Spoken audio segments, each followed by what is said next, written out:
டா கருவாயா, என்னடா இட்லி கடை போட்டிருக்க போல இருக்கு. இட்லி வாசனை சும்மா அப்படியே கம கமன்னு வருதுடா. எனக்கு ஒரு 4 இட்லி வச்சு குட்றா. 4 இட்லி என்னண்ணா, 40 இட்லி கூட வைக்கிறேன். ஆனா முதல்ல காசு எடு. நீ தான் போனி. காசு கொடுத்தாதான் நான் இட்லி கொடுப்பேன். டா கருவாயா, என்கிட்ட காசெல்லாம் ஒன்றும் இல்லடா. 4 இட்லி தட்டில் வச்சு குட்றா. நான் நாளைக்கு காசு கொடுக்குறேன். டா பாருண்டா, நான் தான் போனின்னு சொன்னேன் இல்ல. வேணா கொஞ்ச நேரம் கழிச்சு வா, அப்புறமா கொடுக்குறேன். டா கருவாயா, ஒழுங்கா 4 இட்லி வச்சு கொடுத்துட்ட வியாபாரம் இன்னைக்கு நல்லா சூப்பரா போகும். இல்ல உன்னை வியாபாரமே பண்ண விடாத மாதிரி செஞ்சிடுவேண்டா. ஐயோ அண்ணே, அப்படியெல்லாம் ஒன்றும் பண்ணிடாதண்ணே. நான் சின்ன பையன், பாவம் இல்ல அப்படின்னு சொல்லுவேன்னு பார்க்குறியா? உன்னால முடிஞ்சதை பண்ணு போன. டா கருவாயா, எனக்கு இட்லி கொடுக்க மாட்டேன்னு சொல்லிட்ட இல்ல. வா கடையில் ஒரு இட்லி கூட விற்காத மாதிரி பண்ணுறேன் பாருடா. 3 பேரும் காலங்காத்தால எங்கே போயிட்டு இருக்கீங்க? டிஃபன் சாப்பிட போறீங்கன்னா கண்டிப்பாக அந்த கருவாயன் கடையில் போய் சாப்பிடாதீங்க. ஏன்டா சேகரு, என்ன ஆச்சு?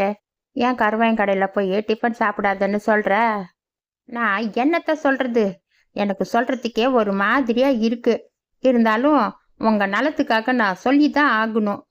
அவன் வச்சிருந்த இட்லி மாவில் 2 எலி செத்து கிடக்கு.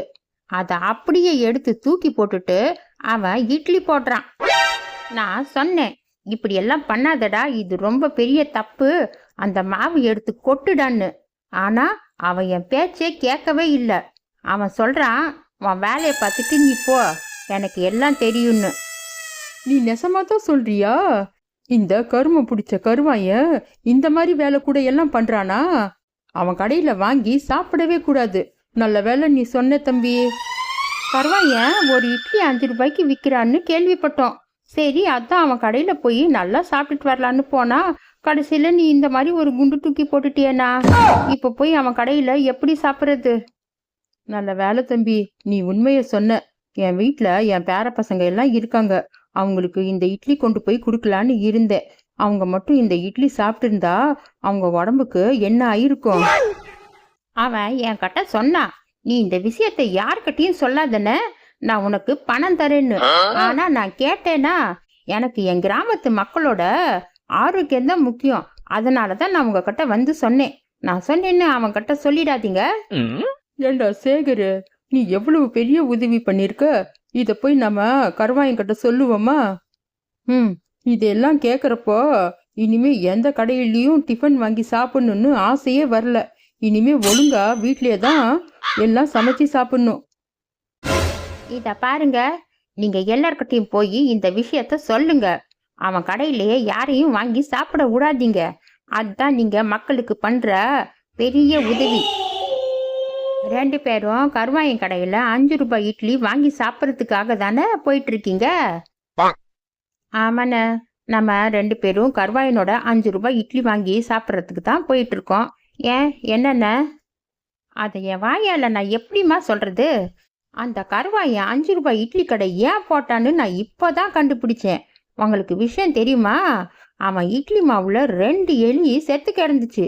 அதை அப்படியே தூக்கி போட்டு அவன் இட்லி போடுறான். அதை என் 2 கண்ணால நானே பார்த்தேன். நெசமாலுமா? என்னால இத நம்பவே முடியல. இந்த பையன் இப்படியெல்லாம் கூட பண்றானா? அவனை வச்சுக்கிறேன். ஏண்டா சேகரு, அவன் மாவுல 2 எலி உளுந்து கிடந்ததை நீ பார்த்த உடனேயே அந்த மாவை புடுங்கி கீழே கொட்டி அவனை 4 சாத்தி இருக்க வேண்டியது தானே? இப்படி வந்து நின்றுட்டு எல்லார்கிட்டையும் இந்த மாதிரி கதை பேசிட்டு இருக்க.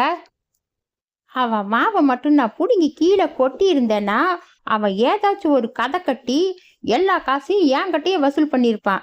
நான் என்ன கேனையன்னா? அதனால தான் நான் உங்ககிட்ட இதை மாதிரி சொல்றேன். நீங்க நம்புனா நம்புங்க, இல்ல போய் நீங்க சாப்பிடுங்க, அது உங்க இஷ்டம். நான் உங்க நல்லதுக்காக தான் சொன்னேன். கருவாயன் அப்படி பண்ற ஆளுதான். பரவாயில்லண்ண, உன் நல்ல மனசுக்கு ரொம்ப நன்றி. நீ மட்டும் சொல்லலைன்னா நம்ம போய் அந்த இட்லியை சாப்பிட்ருப்போம். அப்புறம் நமக்கு ஏதாச்சும் பிரச்சனை வந்திருக்கும். சரிண்ண, ரொம்ப நன்றிண்ண. அட என்ன இது, அநியாயத்துக்கு ஒரு ஆள் கூட இட்லி வாங்க வரல. ம் இந்த சேகரு சொன்ன மாதிரி எல்லார்கிட்டையும் ஏதோ கதை விட்டுருக்கான் போல. அதான் யாருமே வரமாட்டேங்கிறாங்க. என்னன்னு பார்க்கணும். ஏண்டா, உனக்கு கொஞ்சம் கூட மனசாட்சியே இல்லையா? இதை மாதிரி ஒரு காரியம் பண்ணுறதுக்கு உனக்கு எப்படா மனசு வந்தது? இனிமே நான் உன் கடையில் வாங்கி சாப்பிடவே மாட்டேன்டா. காசு பணம் எப்படி வேணாலும் சம்பாதிச்சுக்கலான்னு எல்லாம் நினச்சா இந்த உலகமே உருப்படாது. டேய் கருவாயா, இனிமே இந்த இட்லி கடை மட்டும் இல்ல, நீ எந்த கடை போட்டாலும் நம்ம வந்து உன் கடையில வாங்கி சாப்பிடவே மாட்டோம்டா. அட, நான் என்னதான் அப்படி பெரிய தப்பு பண்ணிட்டேன்னு கொஞ்சம் சொல்லுங்களேன். நான் என்ன பண்ணேன்னு எனக்கே தெரியல. என்ன இது, வந்தாங்க, அவங்க பாட்டுக்கு ஏதேதோ பேசிட்டு போயிட்டாங்க. என்ன எது கேட்டா சொல்லவும் மாட்டேங்கிறாங்க. என்னதான் அப்படி இந்த சேகர் பையன் சொல்லியிருப்பான்?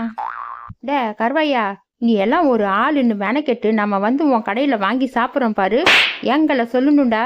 ஏண்டா, உனக்கெல்லாம் கொஞ்சம் கூட மனசாட்சியே இல்லையா? ஏன்டா காசுக்காக இந்த மாதிரி வேலையெல்லாம் பண்ற? டா கருவாயா, முதல்ல நீ பண்ண இட்லி சட்னி சாம்பாரை நீ ஒரு தட்டில் வச்சு சாப்பிட்டு எங்களுக்கு காமிடா. அதுக்கப்புறமா நாங்கள் வாங்கி சாப்பிட்றோம்.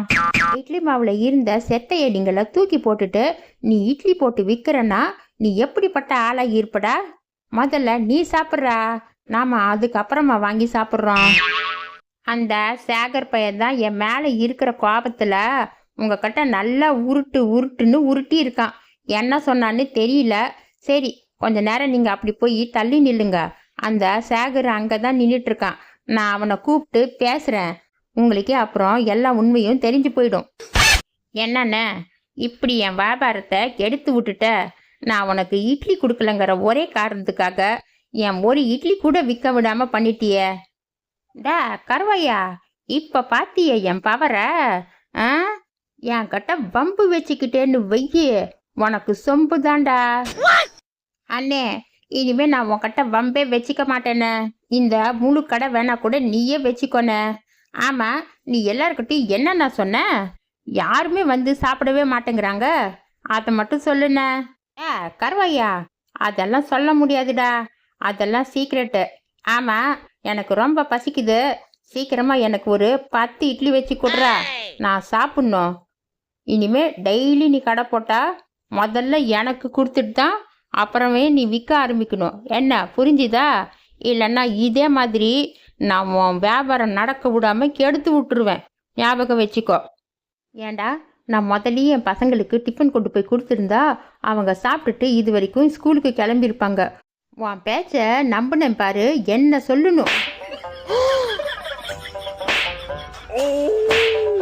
இது மாதிரி இன்னொரு தடவை பொய் சொல்லிட்டு சுத்துன உன்னை கொன்னே போட்டுருவேன். ஏய் நின்னுடா. டே கருவாயா, ஏற்கனவே எனக்கு ரொம்ப லேட் ஆயிடுச்சுடா. இந்த பாவி பையன் பேச்சை கேட்டு என் மூளையே குழம்பி போயிடுச்சு. எனக்கு சீக்கிரமா இட்லி கட்டி கொடுறா, குழந்தைங்களுக்கு போய் சீக்கிரமா ஸ்கூலுக்கு அனுப்பணும். டே கருவாயா, அடுத்த தடவை அந்த சேகர் பையன் உங்ககிட்ட வந்தான்னு வை, அந்த கொல்லிக்கட்டையால ஒரு சூடு போடுறா, அப்பதான் அவனுக்கு நல்ல புத்தி வரும். டே கருவாயா, இப்போ தாண்டா அந்த பாட்டியும் அஞ்சலை பொண்ணும் சொன்னாங்க, எல்லாம் அந்த சேகர் பையன்தான் உன் மேலே இல்லாததையும் பொல்லாதையும் சொல்லி வியாபாரத்தை கெடுத்து விட்டானா. இப்போ தாண்டா எங்களுக்கும் தெரியும். சரிடா, எங்களுக்கும் இட்லி குட்றா, சுட சுட நம்ம போய் வீட்டில் சாப்பிட்றோம். சேகரு, என்னடா நீ சொல்றது நெசமா? 4 இட்லிக்காக கருவாயும் உன்னை அவ்வளவு அடி வாங்க வச்சானா? அட பாவி, விட்றா, என் கிட்ட காசு இருக்கு, வாடா நம்ம 2 பேரும் போய் நல்லா வயிறு ஃபுல்லா சாப்பிடலாம். டா கோபாலு, நண்பன் தான் நீ தாண்டா என் நண்பன். உனக்காக நான் உயிரை கூட கொடுப்பேன்டா. வாடா, எனக்கு பசிக்குது, சீக்கிரமா வாங்கி கொடுறா. டா பாரியா சொட்ட, உன் கடையில என்னென்ன பலகாரம் இருக்கோ அத்தனையும் தட்டில வச்சு எடுத்துட்டு வாயா. பயங்கரமா பசிக்குது, இன்னைக்கு வயிறு ஃபுல்லா நல்லா சாப்பிடணும். இத பாருண்ணா, உன் கடையில் இருக்கிற எல்லா ஐட்டத்தையும் எடுத்துட்டு வா, எனக்கும் நல்லா பயங்கரமா பசிக்குது. எல்லாத்தையும் ஒரு கட்டு கட்டிட்டு நல்லா டீ காஃபின்னு அப்புறமா சாப்பிட்றோம். இன்னைக்கு எல்லாமே ஸ்பெஷல் ஐட்டம், உங்களுக்காகவே நான் ஸ்பெஷலாக ரெடி பண்ணியிருக்கேன். சாப்பிட்டு பாருங்க, டேஸ்ட் சும்மா டக்கராக இருக்கும். திரும்ப திரும்ப நீங்கள் வந்து இதை செஞ்சு கொடுங்கன்னு என்கிட்ட கேட்பீங்க. பரவாயில்லையே, இந்த டேஸ்ட் ரொம்ப டிஃப்ரெண்ட்டாக சூப்பராக இருக்கு. ஏன்னா இதில் நீங்கள் என்னென்ன போட்டிருக்கீங்க? டா கோபாலு, இந்த கேள்வி எல்லாம் கேட்காதடா. முதல்ல வாய்க்கு வேலை கொடுக்காம சாப்பிட்றா. சாப்பிட்டுட்டு அதுக்கப்புறமா கேட்டுக்கலாம்.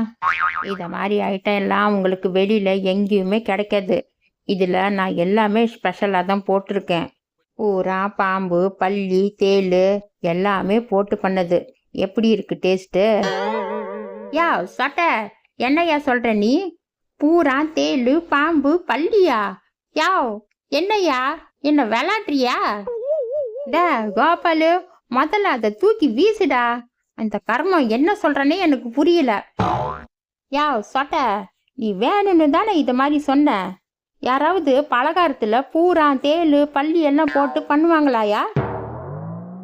பாரியா, நான் பலகாரத்துக்கெல்லாம் 10 ரூபாய் கொடுக்க மாட்டேன்.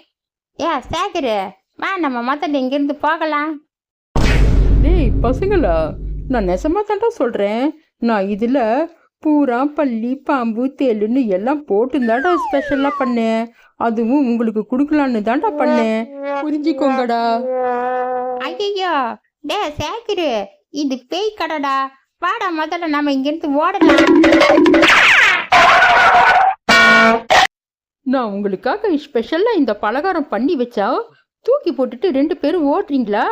இருங்க, நான் உங்களை சும்மாவே விட மாட்டேன்.